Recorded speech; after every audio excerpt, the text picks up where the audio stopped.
갈보리는 라틴어로 골고다, 해골의 곳과 같은 뜻이라고 말씀드렸죠. 골고다는 히브리어 또 아람어를 헬라어로 음역한 것입니다. 헬라어이긴 합니다만 음역입니다. 히브리어나 아람어를 헬라어로 음역해서 골고다라고 합니다. 그 뜻이 무슨 뜻이라고요? 해골의 곳. 고대 로마 말인 라틴어로 바뀌면서 갈보리가 된 거죠. 네, 아주 오래된 찬송이죠. 이 복음 찬송은. 그래서 이번에 이 찬송을 할까 말까 했습니다만 워낙 가사가 좋아서 하기로 했습니다. 우리 주일학교 학생들 이 자리에 있나요? 아니면 2층, 3층 유년부, 유치부실로 다 내려갔습니까? 네, 우리 청년들도 이 자리에 있을 텐데 중고등학생들은 얼마나 오셨나 모르겠네요. 한번 일어나 보세요. 중고등학생들, 청년들, 또 주일학교 학생들 한번 일어나 보세요. 여기 엄마 아빠하고 같이 있는 학생들. 네. 네, 위층에도 있네요. 예. 갈보리 복음 찬송 열심히 불러요. 예. 자, 우리 학생들한테 한번 박수로 좀 격려 좀 부탁드립니다. 네. 이렇게 수요 예배까지 나왔네요, 우리 학생들이. 감사한 일입니다. 어려서부터, 전화위 때부터 갈보리 노래를 익히면 아마 평생 뇌리에서 사라지지 않을 겁니다. 네. 자, 이제 오늘은 예수님께서 갈보리 십자가, 골고다 십자가에 위에서 하신 7마디 말씀 중에 3번째 말씀과 4번째 말씀을 생각해 보십니다. 우선 3번째 말씀입니다.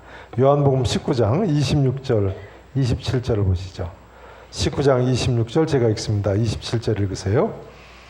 예수께서 자기의 어머니와 사랑하시는 제자가 곁에 서 있는 것을 보시고 자기 어머니께 말씀하시되 여자여 보소서 아들이니이다 하시고 읽으시죠.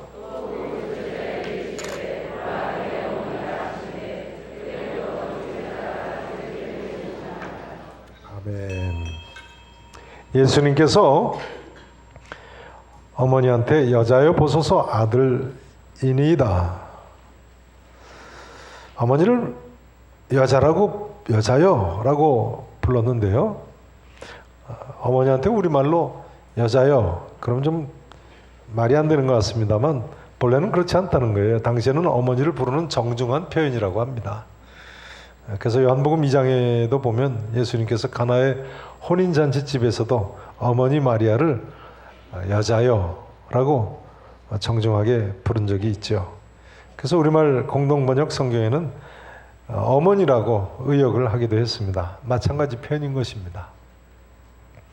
아무튼 성경학자 할레이라는 분은요, 이 말씀을 가지고 예수님께서 지상의 마지막 행동으로 어머니에게 가정을 마련해 주셨다라고 했습니다. 예수님께서 지상의 마지막 행동으로 뭘 하셨다고요? 자기 어머니 마리아에게 가정을 마련해 주셨다는 거예요. 그러고 보니까 그렇군요. 이후에 사도 요한은 마리아가 세상을 떠나기까지 소아시아 지방, 오늘날 터키 서부죠, 에베소 성에서 끝까지 모신 것으로, 마리아를 모신 것으로 알려져 있습니다. 그러니까 예수님은 정말 효성스러운 아들이신 것입니다. 십자가에 못 박혀 죽는 그 극한 상황에서도 자기 어머니를 염려하고 그 어머니를 사랑하는 제자에게 맡기고 있으니 말이죠. 예수님은 온전한 신성뿐만 아니라 온전한 인성을 가지신 분이죠. 그래서 우리와 똑같은 고통을 느끼시는 분이세요. 그런데 십자가에 못 박혀 달려있는 상황에서 자기 어머니 염려를 한다. 효자라는 이야기죠. 여러분, 이런 정도의 효자를 보신 적이 있으십니까? 저도 지난해 여름에 어머니를, 작별한 사람 아닙니까? 그러고 보면 전 참 불효자라는 생각을 했어요. 십자가에 달리기는 고사하고 편안히 있으면서도 어머니를 자주 찾아뵙지를 못했어요. 당시는 교회 일 바빠서 어쩔 수 없다고 생각했습니다만 이제 보니까 더 찾아뵙지도 못했고 더 잘 돌봐드려야 됐었는데 하는 생각이 들어요. 아무튼 그래요. 그래서 참 자식은 부모님 세상 떠난 후에나 철이 든다고 하는 것 같습니다. 네. 부모님 세상 떠난 후에 철이 조금 드는 것 같아. 근데 예수님께서는요, 어머니 마리아를 오늘 본문에 보니까 자기 친동생들에게는 맡기지를 않으십니다. 그 대신 누구한테 맡기셨어요? 사랑하는 제자, 사랑하시는 제자. 요한복음의 저자인 사도 요한으로 알려져 있는 인물이죠. 사도 요한한테 맡기셨어요. 이것은 일찍이 예수님께서 마가복음 3장 31절 이하에서 누가 내 어머니며 동생들이냐? 누구든지 하나님의 뜻대로 행하는 자가 내 형제요 자매요 어머니이니라 하셨는데, 그 말씀 그대로 사시는 모습이라고 불리웁니다. 실제로 예수님 동생들은 믿음이, 육신의 동생들은 믿음이 이때까지만 해도 별로 그렇게 시원치 않았거든요. 예수님께서 사도 요한을 그러니까 자기 친형제보다도 더 형제로 보신 거예요. 그리고 마리아 부탁받은 사도 요한은 자기 친어머니처럼 그 어머니를 모셨고요. 그러니까 이런 이야기도 됩니다. 초대교회 성도들은요, 예수님 말씀 그대로 순종하며 살았다. 사도들은. 그러니까 우리도 또한 교회 안에서 한 피바다 한 몸이론 한 아버지의 자손들인데 주 안의 형제들을 어떻게 대해야 되겠습니까? 어떻게 대해야 되겠습니까? 친형제같이, 친자매보다도 더 사랑하며 살아야 되는 거예요. 이번 고난주간 특별 새벽기도에 성도님들께서 기도하실 때요, 앞으로 옆에 계신 분들이 정말 친형제같이, 친자매같이 느껴지실 수 있기를 바랍니다. 우리가 서로 친형제처럼, 친자매처럼 아끼고 돌보고 사랑하며 살아야 되는 것입니다. 자, 좌우에 계신 분 서로 이렇게 인사하세요. 사랑합니다. 네, 저 안에서 사랑합니다. 이렇게.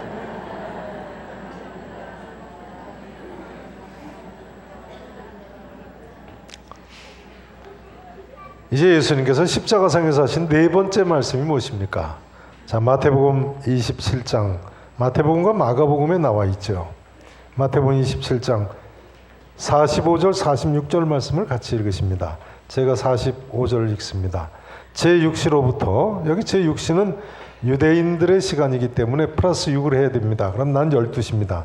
정오로부터 온 땅에 어둠이 임하여 제 몇 시까지 계속됐어요?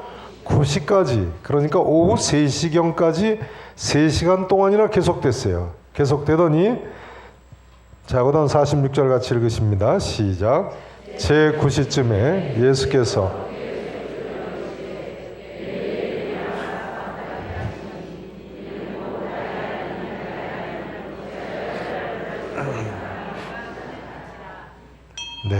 예수님께서 온 땅에 3시간 동안이나 어둠이 임했을 때 침묵하고 계시다가 마지막 오후 3시쯤 됐을 때 네 번째 말씀을 하신 것입니다. 엘리 엘리 라마 사박다니. 엘리, 나의 하나님이란 뜻이죠. 엘은 히브리어로 하나님 아닙니까? 엘리 할 때 이는 나의라는 뜻입니다. 나의 하나님, 나의 하나님. 라마 사박다니는 예수님 당시 일상 용어였던 아람어 표현이라고 합니다. 그런데요, 여기서 문제는 많은 이단들이 예수님의 이 말씀을 가지고 예수님은 인류권에 실패했다고 주장한다는 점입니다. 봐라, 나의 하나님, 나의 하나님, 어찌하여 나를 버리셨나이까 하지 않냐? 그러니까 예수님은 인류 구원에 실패한 것이다. 하나님께 버림받았으니까요. 물론 이단들은 예수가 실패한 인류 구원을 자기들의 교주가 완성했다고 엉터리 주장을 하려고 그런 주장을 합니다만, 그러나 아무튼 성경의 권위를 믿지 않고 오해하는 사람들 중에 이렇게 생각하는 사람들이 있어요. 심지어 유명한 정신과 의사였던 슈바이처 박사도 정신과적으로 볼 때 예수님은 인류 구원에 실패한 것이 분명하다고 주장했다고 그래요. 그렇습니까? 그렇지 않습니다. 왜 그렇습니까? 들어보세요. 잘 들어보세요. 이단을 만나면 이렇게 설명하셔야 돼요. 왜 그렇지 않느냐? 중요한 것은 예수님의 이 말씀이 시편 22편 다윗의 시를 인용한 말씀이라는 것입니다. 누구의 시를 인용했다고요? 다윗의 시를요. 자, 그 부분을 보시겠습니다. 시편 22편.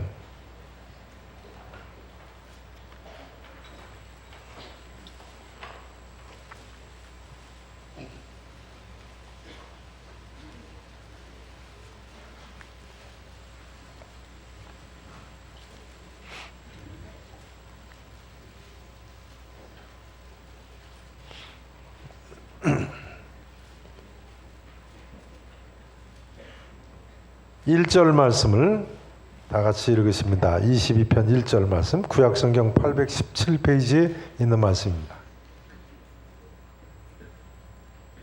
22편 1절 함께 읽으십니다. 내 하나님이여, 내 하나님이여, 어찌 나를 버리셨나이까? 어찌 나를 멀리하여 돕지 아니하시오며 내 신음소리를 듣지 아니하시나이까? 자, 그런데 이 시는 제목을 보면 누가 쓴 시예요? 다윗이 쓴 시예요. 한번 여쭤보겠습니다. 다윗이 내 하나님이여, 내 하나님이여, 어찌 나를 버리셨나이까 했다고 해서 다윗을 하나님께서 버린 사람이라고 할 수 있습니까? 없습니까? 있어요? 없어요? 아니죠. 다윗이 어떻게 하나님이 버린 사람입니까?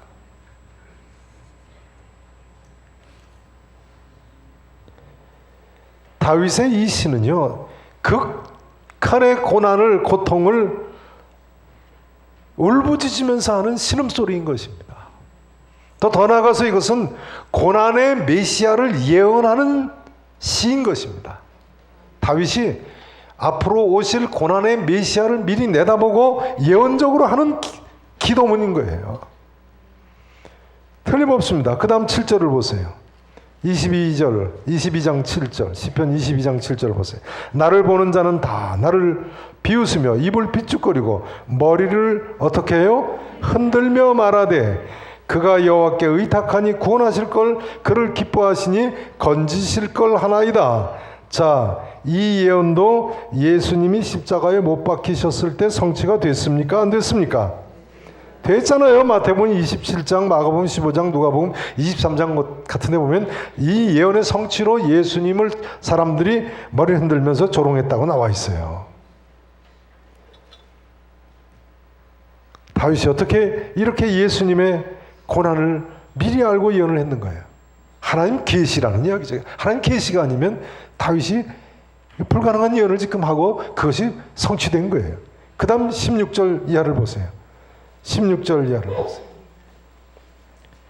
개들이 나를 에워쌌으며 악한 무리가 나를 둘러 내 뭘 찔렀다고요? 수족을 찔렀나이다. 메시아가 십자가에서 창에 찔렸을 것을 예언한 기절이죠. 마태복음 27장 35절, 마가복음 거의 각주에 보시는 대로 15장, 누가복음 23장에 보면, 요한복음 19장에 보면 이 예언 그대로 성취된 것을 보여주고 있어요. 게다가 17절 보세요. 내가 내 모든 뼈를 어떻게 할 수 있다고요? 셀 수 있나이다. 그들이 나를 주목하여 보고 이 뼈를 셀 수 있다는 것도 예언의 성취라고 예수님 십자가 못 박히셨을 때 성경에 나와 있잖아요. 그 다음 보세요. 내 겉옷을 뭐 했다고요? 나누며 속옷을 뭐 했어요? 속옷을 뭐 했어요? 제비 뽑았어요. 위로부터 아래까지 호지하냐고 통으로 짠 것이기 때문에 참 놀랍죠. 예수님께서 십자가에 못 박혀 돌아가실 때 문자 그대로 예언이 다 성취됐어요. 다윗이 앞으로 오실 고난의 메시아를 내다보고 외친 부르짖음이 바로 오늘 시편 22편의 말씀인 거예요. 그 시작이 내 하나님이여, 내 하나님이여, 어찌하여 나를 버리셨나이까인 거예요. 그러니까 오늘 이 말씀에서 중요한 점은요, 예수님께서 이 귀절을 이 시편 22편 1절을 인용하시면서 자신이 시편 22편에 예언된 고난의 메시아로서 이 예언된 극한 고난을 겪고 있음을 보여주시는 거예요. 물론 우리에게 보여주시기 위해서 그렇게 말씀하셨다고 할 수는 없겠지요. 그러나 메시아가 그 정도의 엄청난 미리 예정된 극한의 고난을 겪는 모습을 우리가 똑똑히 볼 수가 있는 것입니다. 그런데 거기에다 대고 예수는 인류의 구원에 실패했다고 했어야 되겠습니까? 그것은 예수님이 베풀어 주신 그 크신 은혜에 반하는 사탄적인 주장인 것입니다. 사탄의 유혹에 빠진 사람들의 그릇된 주장인 거예요. 오히려 우리는 이렇게 이야기해야 됩니다. 예수님은 우리를 위해 이 정도의 고난을 겪으신 분이시다. 나의 하나님 어찌하여 나를 버리셨나이까 할 정도. 오히려 예수님은 구약 성경에 예언되어 있는 고난의 메시아로 이 땅에 오셨다, 인류 구속을 완성하시고 가셨다고 해야 되는 것입니다. 여러분, 그런데 어떻게 생각하십니까? 본래 죽음이란 이 정도로 고통스러운 거예요. 죽음이란 이 정도 고통스러운 거예요. 제가 말씀드리지 않습니까? 흔히 죽는 것이 더 낫겠다고 하는 사람이 있지만 죽는 것보다 더 나은 것은 이 세상에 아무것도 없다고. 죽음은 엄청난 죄에 대한 하나님의 최고의 징벌인데요. 이 이상 비참한 것이 세상에 어디 있겠습니까? 그런데 우리 예수님께서 우리의 이런 엄청난 죄에 대한 징벌을 우리를 대신해서 십자가에 죽으심으로 우리 죄를 대속하셨어요. 그리고 우리를 구원하셨어요. 그러니 엘리 라마 사박다니는 우리에게 오히려 소망의 소리가 되는 것입니다. 절망의 소리가 아니고 소망의 소리인 줄로 믿으시기를 축원합니다. 나의 죄짐을 지고 예수님께서 지시고 십자가에서 돌아가시는 소리인 것입니다. 믿으실 수 있기를 축원합니다. 이제 엘리 라마 사박다니는 또한 이렇게 말씀해야 합니다. 이것은 예수님께서 하나님께 순종하시는 모습이다. 성도 여러분, 예수님은 하나님의 아들로서 아버지의 뜻에 절대 순종하는 아들이셨습니다. 그런데 성도 여러분, 어떻게 생각하십니까? 우리도 이렇게 살아야 하지 않겠습니까? 우리도 날마다 우리 자신을 부인하고 우리 십자가를 지고 예수님을 따라가야 하지 않습니까? 어디까지요? 어디까지요? 죽음의 자리까지요. 우리 모두도 우리의 일생을 마치는 순간까지 우리 하나님 아버지께 다 맡기고 이렇게 살기를 원합니다. 이렇게 순종하며 살기를 원합니다. 예수님은 십자가에서 돌아가시기까지 아버지 뜻에 이처럼 온전히 순종하셨는데요. 그리고 우리에게 날마다 자기를 부인하고 자기 십자가를 지고 나를 따르라고 명령하셨는데요. 이제 마지막으로 이 한마디 질문을 드리지 않을 수 없습니다. 사랑하시는 성도 여러분, 그동안 얼마나 하나님 뜻에 순종하며 사셨습니까? 2017년 고난주간을 지내시면서 이제는 불신앙의 자리에서 신앙의 자리로 나오시고, 아멘 하세요.